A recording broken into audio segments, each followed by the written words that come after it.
Salut tout le monde, et bienvenue pour le 5ème épisode de ma série moteur de jeu C++ et OpenGL. Bon, vu ma voix, vous l'aurez peut-être remarqué, mais je suis toujours malade, pas de chance. Et aujourd'hui, on se retrouve pour quelques modifications très spéciales. Pourquoi très spéciales, vous allez le voir tout de suite. Voici à quoi ça ressemblait il y a une semaine, et voilà à quoi ça ressemble si je lance maintenant. Bon, à première vue, vous pouvez vous dire une seule chose, il n'y a pas eu tant de modifications que ça. Alors effectivement, la map a assez peu changé, à part le fait que j'ai embelli cette partie-là et que j'ai ajouté des colis. J'ai mis des ordinateurs ici, des robots là-bas, des robots qui ont même pas une bonne texture d'ailleurs parce que les roues sont sur le côté. Bon, il est possible de les tourner un petit peu, mais bon, c'est quand même un peu bugué. Et pareil, si j'essaye d'ouvrir les portes, bon, vous voyez qu'il y a quelque chose qui va pas. Bon, en effet, c'est tout à fait normal. Je suis actuellement en train de modifier légèrement le système de rotation, c'est pour ça qu'il y a quelques petits bugs de rotation. C'est pour ça aussi qu'il n'y a plus la FAMAS. Donc vous allez certainement me dire que je n'ai rien fait. Et ben figurez-vous que si, parce que la plus grosse modification se trouve sur les ordis. Si j'appuie sur eux, voilà ce qui se passe. Oui, c'est bel et bien une CLI. Et sachez que cette CLI, il y a beaucoup de choses à dire dessus. D'ailleurs, ça va être la première partie de notre programme. Donc CLI/HUD. Parce que comme vous le voyez aussi, j'ai rajouté les FPS.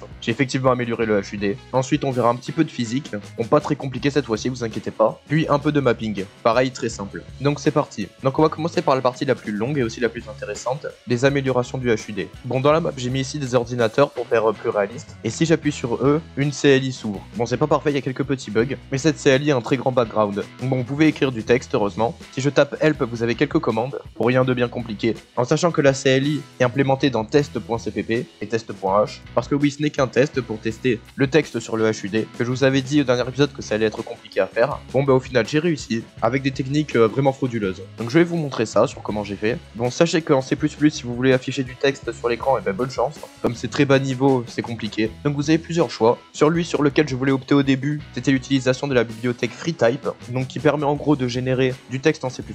Or, ce texte généré est généré dans un char N, donc tout est codé vraiment dans les octets, donc vraiment très bas niveau. Sauf que ça, je peux pas encore l'utiliser dans le truc. Ça arrive, mais c'est pas prioritaire, on va dire. Donc à la place, ce que j'ai fait, c'est que j'ai créé une texture spécialisée avec plein de caractères dessus. Oui, c'est barré, donc que je charge dans les textures, sachant que c'est une sous-classe de texture. Pourquoi, vous comprendrez après. J'ai pareil chargé un VAO spécial pour afficher le texte, et l'idée en gros dans ce VAO, c'est de l'utiliser dans l'affichage du texte render, de lui passer cette texture là, et de lui dire précisément quelle partie de la texture doit être utilisée. Donc par exemple la majuscule ici, ici, c'est d'ailleurs pour ça que j'ai créé une sous-classe de texture, parce que du coup il me le fait tout seul. Et en assemblant tous les éléments comme ça, on peut arriver à avoir un texte qui est quand même pas trop mal. Donc c'est comme ça que j'arrive à afficher les FPS pour la droite. Bon là j'en ai 100, c'est pas beaucoup, parce que je suis en mode debug. Vite fait, si je mets en mode release, bon bah vous pouvez voir que ça va quand même beaucoup mieux, et que bon ça marche sans problème non plus. Donc voici comment j'ai réussi à afficher du texte sur l'HUD. Bon après la CLI, elle est pas très intéressante,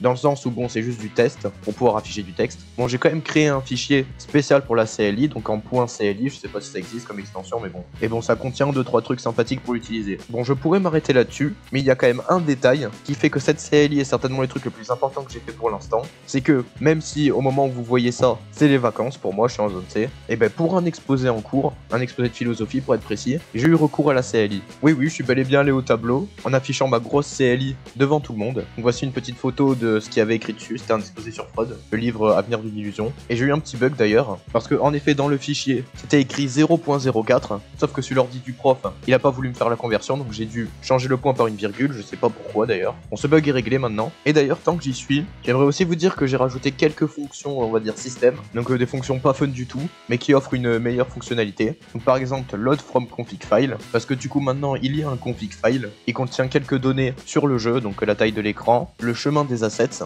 donc en gros pour dire où aller chercher les textures et tout ça, donc pour le centraliser. Ça a permis de réorganiser le projet. SRC c'est les points CPP, header les points H, Python les points Pi, et assets vous avez texture, map, tout ça. Donc comme ça permet de faire des trucs un peu plus simples pour les profs. Donc si vous demandez pour avoir accès aux assets, c'est game.getAssetsDirectoryPath, et là hop vous avez accès aux assets, qui est beaucoup plus facile à modifier, on est d'accord. Et d'ailleurs un petit peu plus tard, après mon exposé de philosophie, j'ai eu l'occasion de l'utiliser pour un projet de NSI, donc chiffrement RSA. Ceux qui connaissent pas, allez sur Wikipédia, c'est pas si compliqué. Bon, avec juste une commande de plus, donc bon, c'est pas incroyable. Mais en tout cas, un truc que ça permet, qui est absolument extraordinaire, c'est une utilisation simplifiée du moteur, tellement simplifiée d'ailleurs, que j'ai juste à prendre ma clé USB, et je peux utiliser le moteur pour faire des diaporamas avec lui, et avec toute sa puissance, en étant aidé par la SLI, donc c'est quand même assez cool. Je ferai peut-être quelques posts Instagram ou TikTok sur comment j'ai fait plus précisément. N'hésitez pas d'ailleurs à aller vous abonner, c'est dans la description. Bon, je me suis pas mal étendu, on va directement passer à la suite, donc la physique. Bon, malgré le fait qu'elle soit un petit peu cassée à cause des transformations cassées, qui de toute façon, vous inquiétez pas, seront réglées dès le prochain épisode, c'est sûr. J'ai rajouté un seul petit truc en physique, mais qui change beaucoup de choses. En effet, regardez bien, si je ferme cette porte, que celle-là se ferme.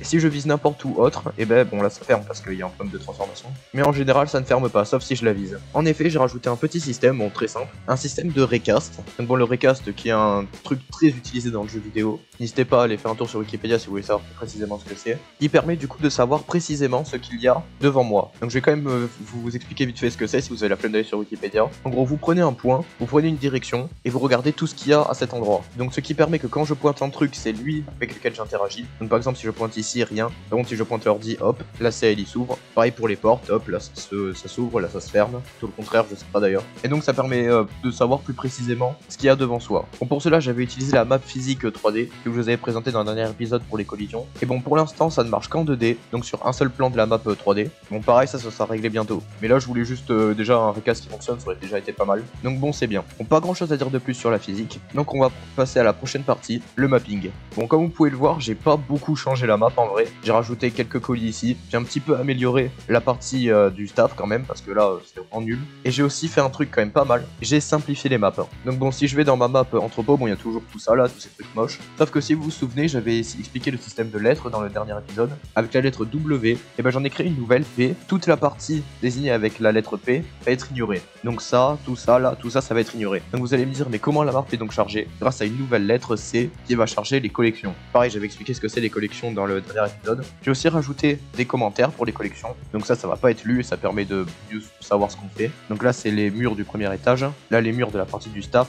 Ici, on a l'ordinateur et là, la table, etc., etc. Bon, théoriquement, je pourrais supprimer tout ça. Bon, pour l'instant, je le fais pas, le temps que le système est pas entièrement terminé. Mais en tout cas, c'est assez cool parce que ça permet en plus de charger la map beaucoup plus vite. Puisque toute la partie P n'a pas à être réanalysée, donc c'est cool. Et utilisation de collection, ça permet aussi de rendre le modeling légèrement plus simple. Et c'est tout pour aujourd'hui. Bon, quelques notions honorables quand même. On l'ajoute ces robots, même s'ils sont un petit peu cassés, quand même vraiment très cassés. J'aimerais bien qu'ils fonctionnent un petit peu mieux pour le prochain épisode. C'est certainement ce que je ferai d'ailleurs. J'ai aussi rajouté des blocs 3D transparents. Donc là, c'est du verre. Donc pour ça, chaque objet graphique possède un booléen pour voir s'il est transparent ou non. Et s'il est transparent, il est chargé après. Parce que s'il est chargé avant, alors il va pas afficher ce qu'il y a derrière, mais il va afficher l'arrière-plan de l'image, donc ce truc bleu là, et ben c'est pas ce qu'on veut. Donc bon, comme ça c'est toujours un petit peu plus joli, et il me semble que je n'ai rien oublié. Bon, c'est aussi peut-être cette petite croix au milieu, qui rend toujours le gameplay, l'évolution un peu plus facile, donc c'est cool. En tout cas, j'espère que cette vidéo vous aura plu, n'hésitez pas à lâcher un pouce, vous abonner, tout et tout. Bon, peut-être pas l'épisode le plus intéressant pour tout le monde, mais un truc très important que j'ai pu mettre à jour avec cet épisode, c'est l'utilisation de ce moteur de jeu dans la vie réelle, parce que bon, faire des jeux vidéo c'est cool, mais si on peut l'utiliser dans un but professionnel, c'est encore mieux. Donc bon, dans mon cas c'était pour le lycée, vous ça peut être pour les diaporamas, ce que vous voulez. Donc en sachant que pour l'instant tout avance comme je veux, donc c'est quand même plutôt cool. D'ailleurs, si vous voulez en savoir plus sur le moteur et sur la 3D en général, j'ai ouvert une page Insta et TikTok, donc n'hésitez pas à aller jeter un coup d'œil. Il y aura quelques tutos et quelques trucs exclusifs dessus, en sachant que tous auront en commun des petits tutos de réalisation. Mais bon, enfin bref, donc ce, souhaite une bonne journée, une bonne vie, un bon tapage de commandes, et sur ce, je vous dis à plus.